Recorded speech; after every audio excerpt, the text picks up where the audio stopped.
Girl Runner by Carrie Snyder explores the fictional life of former Canadian Olympic gold medalist in track Agatha Smart.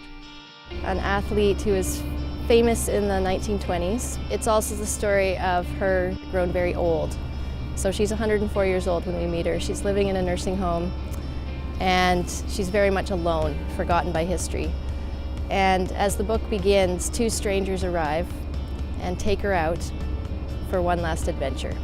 Aggie competes in the 1928 Olympics at a time when women in both professional and amateur sports met with obstacles, such as only being able to compete in select events, archaic medical views, and gender inequality. A naturally talented runner, gifted for long distances, who runs in this race, does fabulously well, and is immediately told you can't do this ever again, and would have to push against a lot of boundaries in order to, push the boundaries in order to get to do that. Women throughout history, up until very recently, were not allowed to run long distances.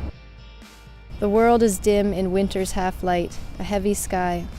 The trees shake their boughs as I pass under their watch and care, and into the woods I creak, my bones not so different from the branches, absorbing light, graying and careful. We are old, but we go on.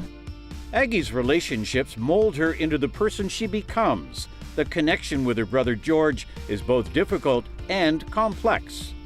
I saw him as being a gambler, somebody who was pretty shady, not the nicest man, but at the same time, a real supporter for Aggie. While her relationship with her mother is supportive and loving.